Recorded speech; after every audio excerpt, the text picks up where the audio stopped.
Muy buenos días, compañeros. Las preguntas son cortas, yo no tengo ganas de dar un discurso largo.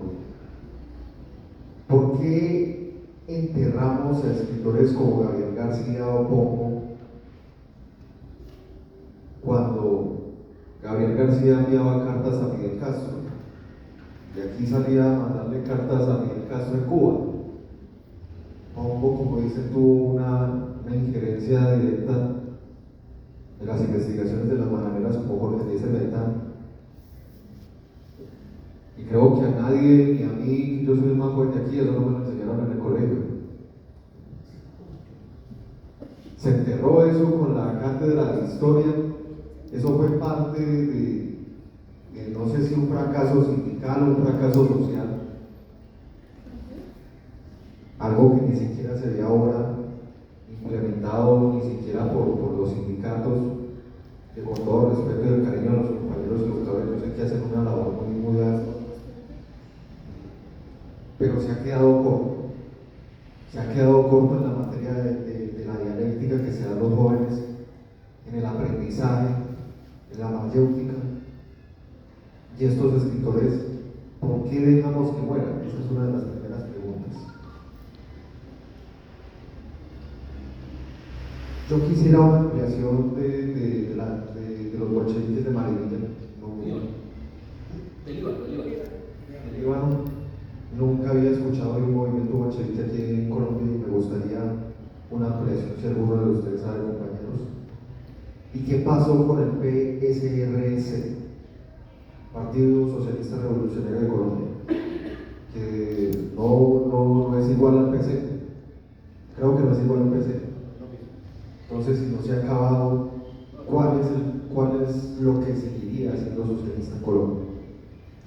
Bueno, yo voy a empezar. Digamos que la primera pregunta me atañe directamente. Yo creo que hay que renunciar al lugar común de decir que en Colombia se acabó la cátedra de historia, porque eso no es exacto. Yo soy educador de ciencias sociales. Lo que ustedes vieron aquí es más o menos como yo doy clase, soy más o menos así.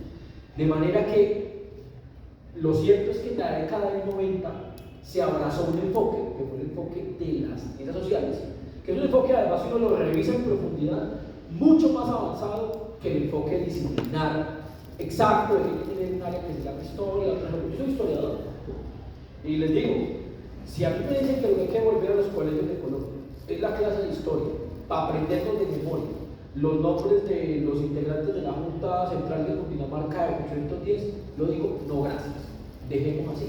Claramente de eso no se trata el asunto. Y creo que lo que se hizo en la década del 90, en unas cosas orientado por todas las reflexiones del movimiento pedagógico de 1982, 86, tal, el Congreso Pedagógico Nacional, que de hecho este año se hizo una nueva edición, tenía que ver con esa discusión, que rebota de la legislación de educación, tenía que ver con un debate de superar una historia memorialista de hombres, todos blancos o mestizos, todos ricos, todos militares, que eran los que habían hecho la historia de Colombia. Si ahí me dicen devolvamos esa cátedra de la historia del colegio, no, dejemos así. Ahora, yo creo que efectivamente en medio de ese enfoque holístico, plural de las ciencias sociales, terminó desdibujado el discurso histórico, porque además, bueno, aquí hay otros debates de la política educativa, y es que la cátedra de sociales le ha terminado colgando un mundo de arandelas. Entonces, todo problema que surge en la sociedad hay que resolverlo desde la cátedra de sociales. La cátedra de colonialidad, la cátedra de paz, derechos humanos, y eso termina siendo un sancocho inasible, imposible de resolver. No obstante, yo sí creo, y esto no es una tarea exclusiva de los educadores, es una tarea del movimiento sindical, de las izquierdas, de los que aspiramos a transformar este país, y es que es fundamental poner en discusión con escenarios como este, que a veces lamentablemente no tienen la acogida que necesitamos, como lo hemos hecho en otros momentos, cuando hicimos el centenario de la Revolución Rusa, como hemos hecho en otros momentos.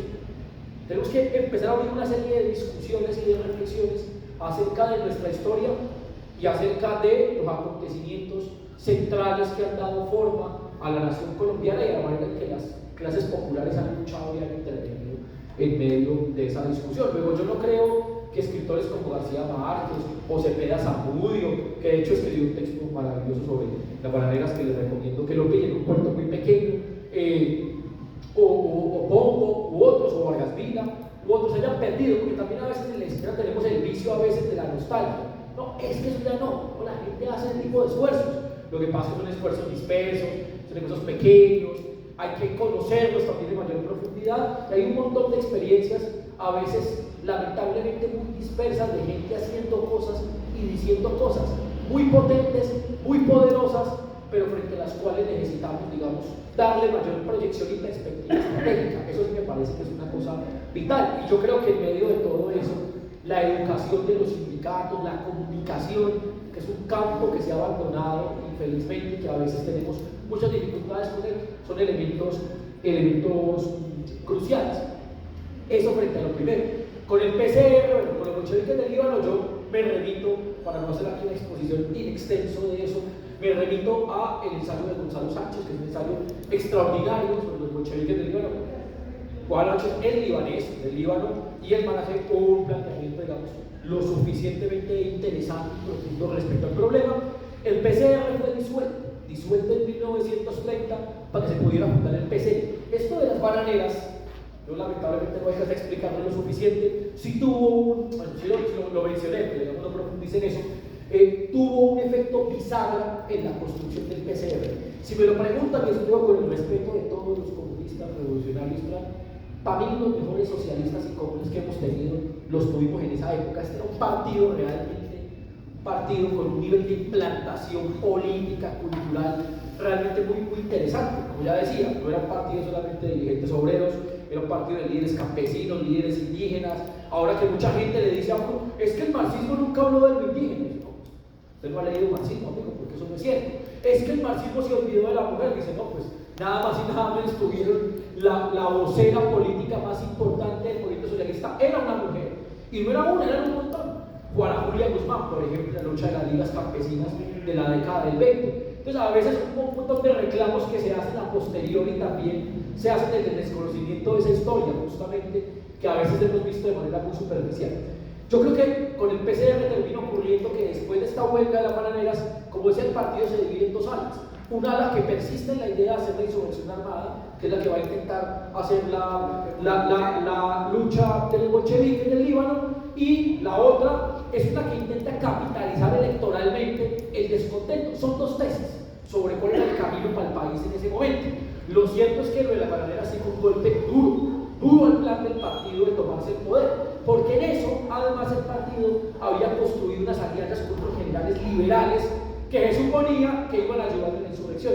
Me acuerdo del general Cuberos Nitti, que era el general con el que el Comité Central Conspirativo, que se fundó en La Dorada, dirigido por Tomás Uribe Márquez, se supone pues que era el que iba a adelantar el proceso insurreccional. Las huelgas eran parte de ese proceso insurreccional. Y por eso decía que una de las cosas claves, que cuando Cabal nos tiraba el guante de que las bananeras eran un mito y que los huelguistas querían el poder, hay que contestar a la manera leninista. ¿Sí? ¿Y qué? ¿Cuál es el problema de luchar por el poder? Eso no es un pecado, ni es un delito, y la burguesía no es la única con derecho a luchar por el poder. Entonces, claro, en la década del 20, después de la huelga, viene un periodo muy intenso de discusiones internas, y la Internacional Comunista finalmente manda unos emisarios, unos rusos, a Colombia, y se liquida un documento precioso de Torres Giraldo. Es parte de un libro del que extraje uno de los documentos que traje hoy acá, que se llama Liquidando el Pasado, que son los archivos de la izquierda colombiana en los archivos de la Unión Soviética. Cuando se cayó la Unión Soviética en 1991, se desclasificaron todos los archivos de la Comintern, y un grupo de estudiosos se fue allá a mirar, encontró un montón de documentos que están contenidos en ese libro y muestran cómo los dirigentes colombianos fueron obligados a hacerse autocríticas, a veces medio exageradas, para que los rusos quedaran contentos, y de esa manera se liquidó el Partido Socialista Revolucionario e inició el Partido Comunista Colombiano, con un elemento que voy a contar, por ejemplo, para poner una discusión de esto. A María Cano le fue negada la militancia del Partido Comunista Colombiano. María Cano fue aislada, la figura más brillante, más destacada del movimiento socialista revolucionario de este país, fue aislada por el propio Partido Comunista de Colombia, con el argumento de que ese partido era un partido sincrético, religioso, derechista, putschista, y los dirigentes fueron obligados a hacer críticas muy duras, y de hecho me parece que es interesante el nombre de la autocrítica, liquidando el pasado, es el nombre del libro. Se liquida el PCR y se funda el PCC, supuestamente para corregir todos los errores que había cometido el PCR. Entonces, bueno, digamos que eso es como un poco el trayecto del PCR, pero yo creo que es muy importante rescatar esa memoria del socialismo revolucionario, porque creo que hay lecciones útiles para aprender y para entender también el sentido mucho más plural de la historia del movimiento obrero colombiano. Hágale. La alusión dos veces y quiero complementar una cosa que se ha dicho acá, sobre todo con los sindicatos del sector educativo. Yo ahí tengo una discrepancia absolutamente cariñosa y creo que la hemos compartido con Felipe.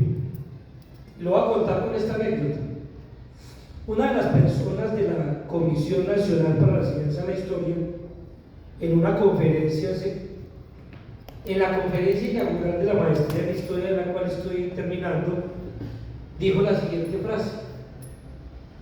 Dijo que ellos llegaron en la investigación a colegios y se dieron cuenta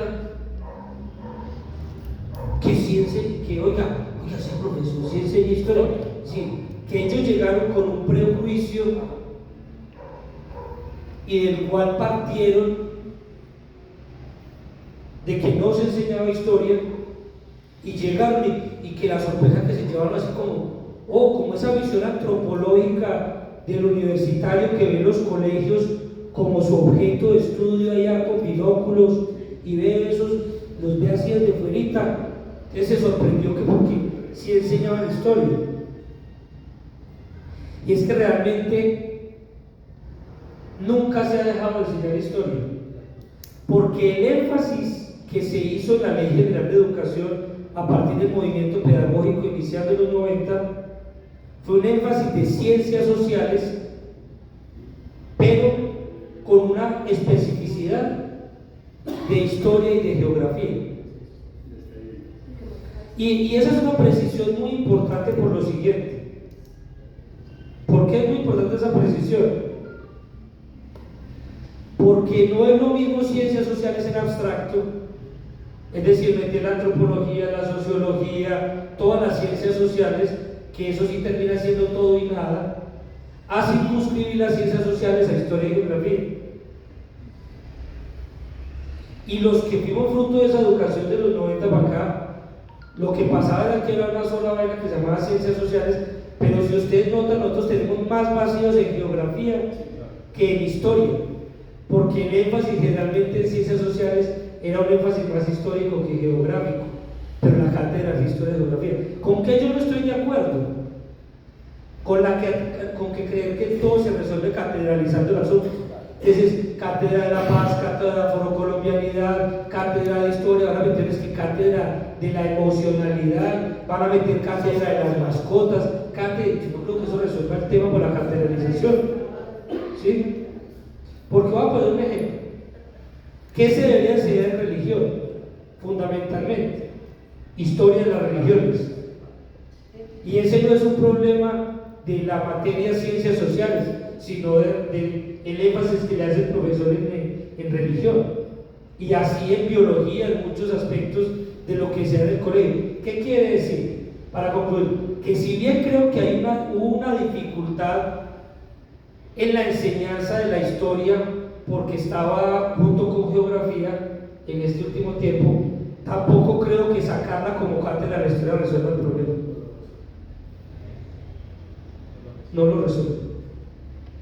Y creo que con ciencias sociales sí, también se podría resolver el problema, si es de mirar estos temas, porque les voy a decir una cosa, parte de lo que yo aprendí más en temas históricos ni siquiera fueron de las clases de historia dentro de ciencias sociales, fue los énfasis históricos que hacía el profesor de español en la clase de español, porque además acá yo creo que hay otra cosa que debemos erradicar de la discusión.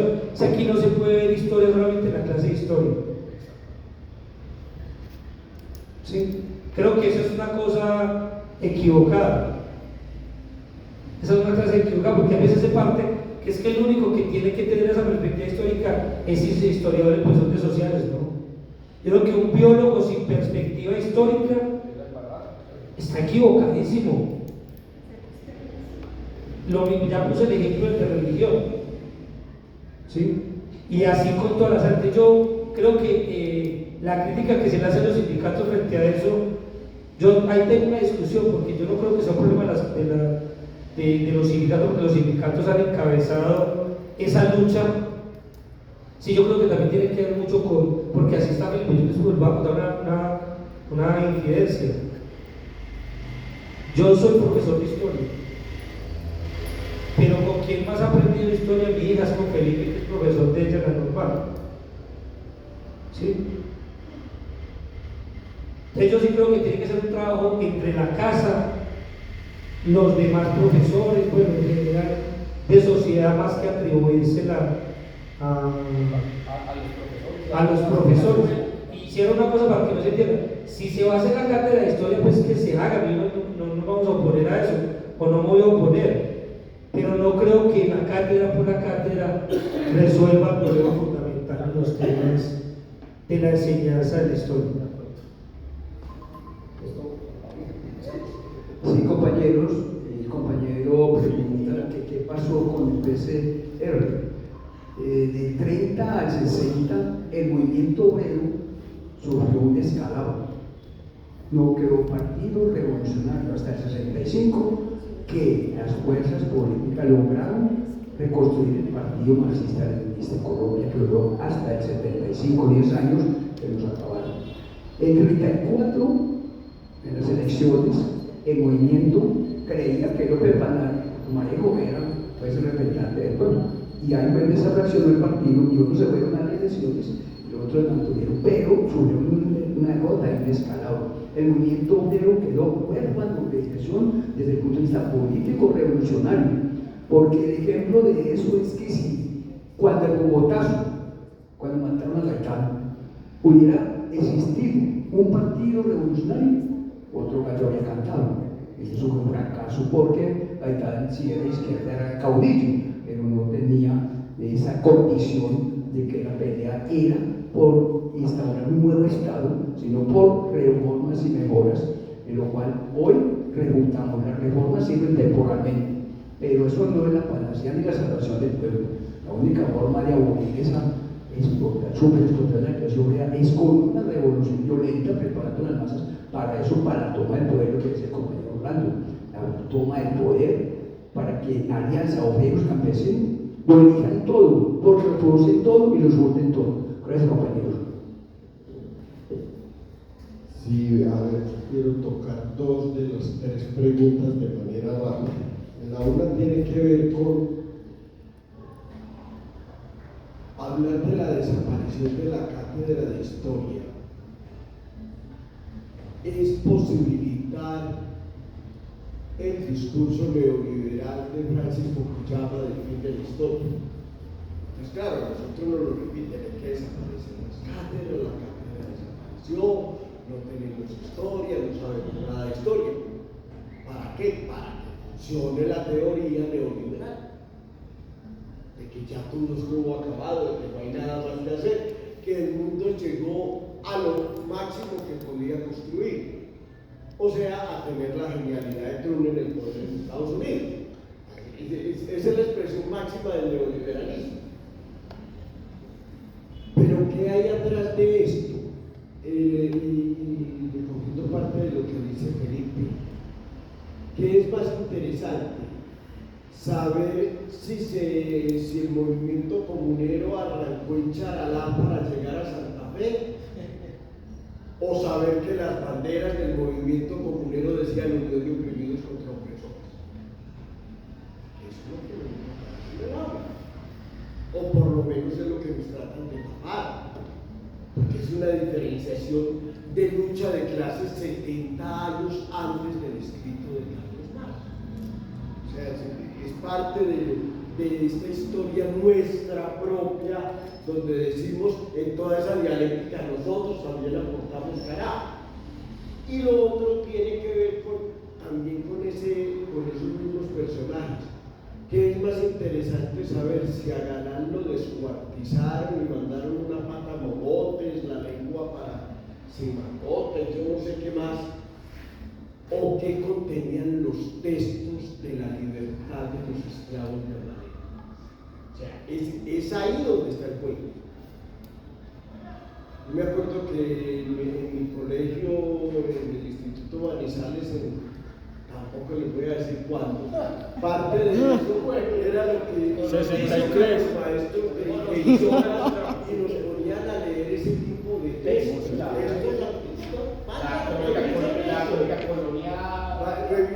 Revise y haga un relato sobre la declaración de independencia de Monpós. Y uno sabía que esa es la constitución del texto de Monpós para hacer el resumen y el análisis literario de había sido hace 5 años. Sí, más o menos. Ahora, lo otro tiene que ver con el movimiento bolchevique, y lo digo casi muy emparentado al proceso. Mi abuelo lo mataron en el proceso de 1928 en las masacres que iban en el Tolima. Y yo le oía a mi padre una frase, mi padre decía: la violencia política colombiana arranca en 1914 con Uribe en las escalas del Congreso y termina en 1948 con la muerte de Gaitán. De ahí en adelante lo único que nos queda como camino es la insurrección armada campesina. O sea, es la manera como quienes venían de esa zona tuvieron que contestar para recuperar los sueños que habían construido en su niñez, en su infancia, en sus pérdidas. Y si hay algo que es importante, que nos toca trabajar con mucho detenimiento, a veces nos quedamos solamente en el proceso del Líbano y contar la historia del Líbano del 28, esa república socialista y todo ese sueño. No, Líbano ha aportado a este país víctimas de primera, segunda, tercera, y hoy está entregando la 4ª generación de víctimas en la lucha política. Y no nos hemos sentado a hacer ese análisis de cómo eso ha ido pasando de generación en generación y cómo se han seguido construyendo las resistencias desde los hogares. Voy a colocar un solo ejemplo. Hace unos 3 años se hizo una reunión en Caldas de descendientes de los municipios del norte del Tolima. Y asistimos casi 4.000 a 5.000 personas. Aquí estamos. Y todos listos. Hay que seguir dando la pelea. Pero no la pelea por la segregación de territorios en el Tolima. No, hay que seguir dando peleas por la construcción de nuevas realidades, tal como las soñaron nuestros abuelos, tal como se pensó que era posible hacer. Y ojo, porque es que el levantamiento del Líbano coincide con todos los levantamientos agrarios de América Latina. En el Líbano Tolima hay un levantamiento agrario, en el 28 levantamiento agrario, en Bananeras levantamiento agrario, en Guatemala levantamiento agrario, en Salvador levantamiento agrario, en México. O sea, América Latina es un continente de insurrecciones agrarias. Y en ese sentido nos toca comenzar también a revisar nuestra historia. Yo quiero dar solo una inquietud importante, hombre, ¿no? Como bolchevique del Líbano. Porque venga pues, acuérdense que el hombre mexicana que estuvo en el velorio del abuelo. Vea, compañero, vea. No, solo hay una inquietud. Yo tengo 4 nietos y todos se quedan en ese tipo de la clase de historia que les han dado. No me van a equivocar. No, hay que mandarlo a la mamá. Pero yo quiero decir la gran mentira que se está Quiere decir una gran mentira, entonces no la diga. Entonces, la mayor mentira que está, mire, aquí nos hablan del acuerdo con la FARC como lo máximo. Y nos presentan eso, y algunos se lo han tragado, de que la violencia nació en 1964. Y el nieto mayor mío me preguntaba, oye abuelo, y es que antes No había violencia. no había violencia, no pasaba nada. Aquí se ha hablado de varios. Entonces, pues, yo veo esa inquietud porque se sigue engañando al país, hablando que del 64 en adelante es la violencia en Colombia, las barbaridades, y como si hacia atrás nosotros pudiéramos vivir un paraíso, como si y que la violencia nació después del asesinato de Gaitán, como si hacia atrás estuviéramos en lo mejor. Y de eso no se habla. Hay muchos profesores, yo sé que hay excepciones, pues que hay buenos, pero algunos profesores de eso no hablan, de las causas económicas, políticas y sociales de esa clase de violencia que se vive. No puedo. Bueno, compañeras, compañeros, yo creo que fue una mañana bien productiva. Agradecemos, yo creo que con un fuerte aplauso más que merecido a los dos compañeros ponentes. Recordamos la invitación que no solo invitamos, sino que tenemos que estar juiciosos con la convocatoria para el miércoles 2 de la tarde, sector El Triángulo, movilización. Bien juiciosos, los volantes ahorita ya nos los entregan para que empecemos a hacer ese ejercicio de volanteo también. Y nada, seguir en la lucha, que es lo que